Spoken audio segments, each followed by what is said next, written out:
Chip Kelly is leaving UCLA to become an offensive coordinator. Plus, Georgia lands a pretty massive transfer. All that and more on today's episode of 4th and 10. 4 college football stories in just around 10 minutes. Now, let's go for it.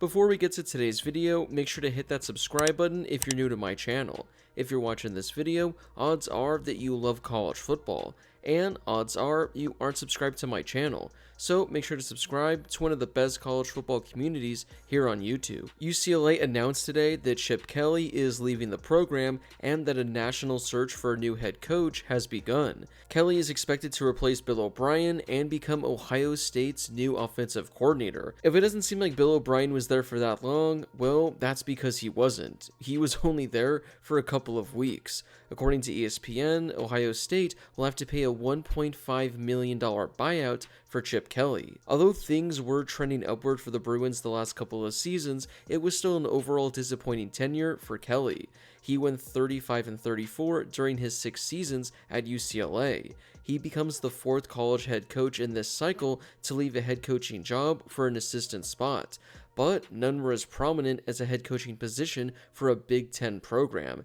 And yes, that is still very, very weird to say, and I hate it. According to The Athletic, a Bruins staffer said that it had become a really bad marriage between Kelly and the program. Bruins fans were clearly frustrated, along with their boosters. Now, I'm not part of Bruins Twitter or anything like that since I'm a Sun Devil, but a lot of people I follow out here in Los Angeles are Bruins fans, and man, did pretty much everybody want him out. It was crazy just how hated this guy was.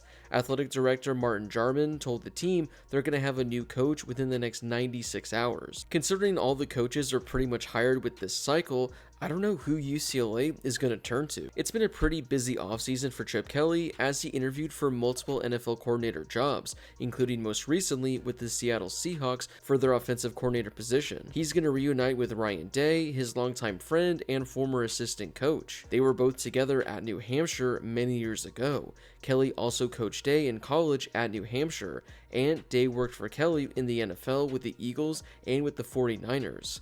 Now, I guess this move does make a lot of sense for Chip Kelly. UCLA was likely going to struggle in the Big Ten next season, and they probably weren't even going to be bowl eligible. If that was the case, he likely would have been fired, and it wouldn't have been a great look for him at all. Now he gets to jump ahead of the curve and lands a pretty solid gig, all things considered. He'll get to be the offensive coordinator for a team competing for a national championship. And if things go well, he'll find a different head coaching job soon. I mean, it's a total 4D chess move right there from Chip Kelly. So, who's going to be the next guy up at UCLA? Here are some options according to The Athletic's Bruce Feldman. The first name mentioned is former Stanford head coach David Shaw. He goes on to write, his son is a wide receiver on the team and knows the UCLA program pretty well. The 51-year-old from San Diego played and coached at Stanford, so he knows what it's like to work in a high academic environment. Shaw is well respected and is a 4-time Pac-12 Coach of the Year. He had 5 seasons with at least 10 wins, but the program dropped off in the last 4 years there, going 14-28. Is he the right fit to replace Kelly and re-energize Bruins football? The next choice is Minnesota coach PJ Fleck. The 43-year-old knows the Big Ten. In 2019, he was the Big Ten's Coach of the Year after leading the Gophers to an 11-win season. He's 50-34 in 7 seasons, although only 29-32 in league play. He's a good coach who took over a messy situation in Minnesota.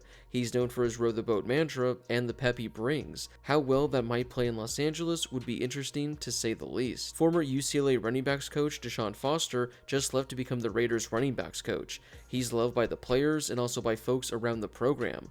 Foster did a terrific job with his running backs and kept cranking out playmakers. He should merit some consideration for the job. UCLA defensive coordinator Ikaika Malloy is another coach that players love. He did an outstanding job for the Bruins and has some strong recruiting ties on the West Coast and in Hawaii.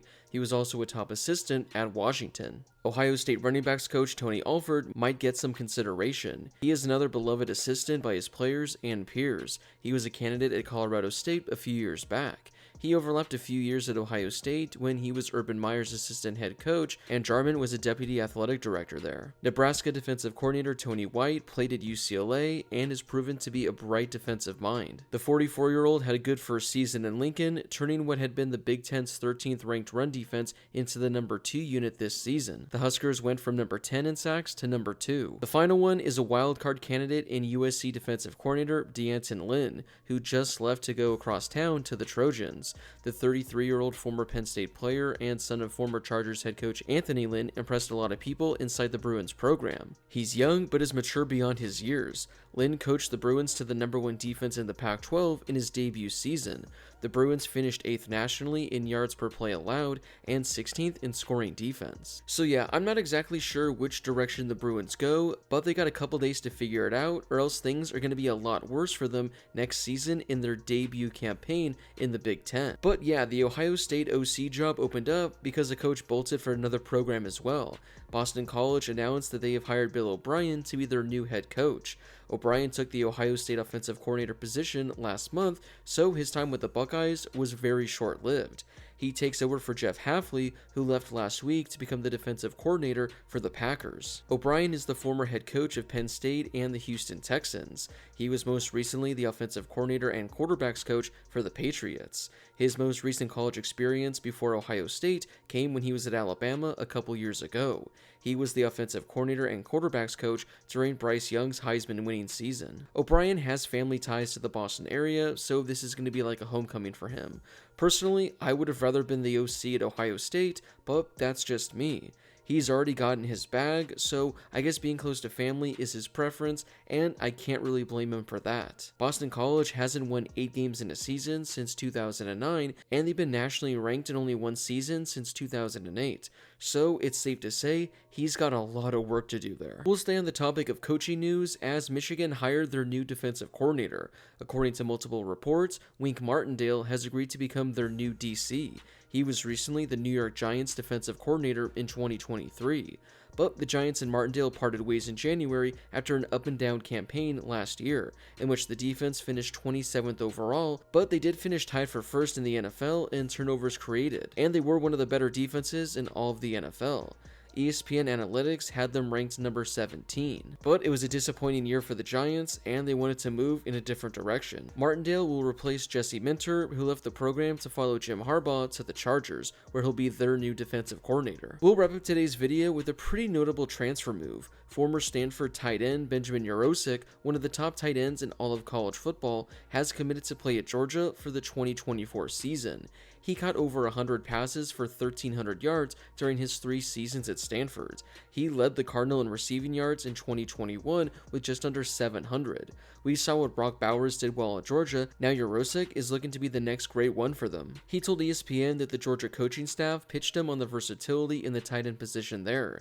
He noted that Georgia used Bowers in the passing game, blocking schemes, and running the ball, aspects highlighted in Yurosek's recruitment by Kirby Smart. He played in just 6 games in 2023, catching 16 passes for 250 yards, but a shoulder injury cost him his season. After the 2022 campaign, he seriously considered entering the NFL draft. He finished second on the team with 49 receptions and had 500 yards. However, he wanted to return for one more season and establish himself as one of the top tight ends in all of college football, but his shoulder injury prevented him from doing that. Now he's healthy and heads to the SEC, where he gets a chance to play for the number 1 team in all of college football.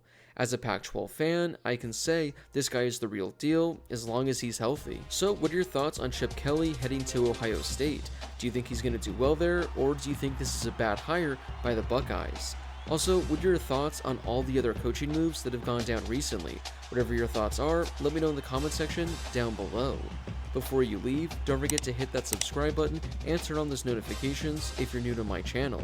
I'm posting college football videos all off season, so make sure to subscribe so you never miss a video. Also, don't forget to drop a like on this video as well. It helps out with that YouTube algorithm and helps share the video with more college football fans. Plus, it only takes a second to do. As always, thank you guys so much for watching, and I'll see you all in my next video.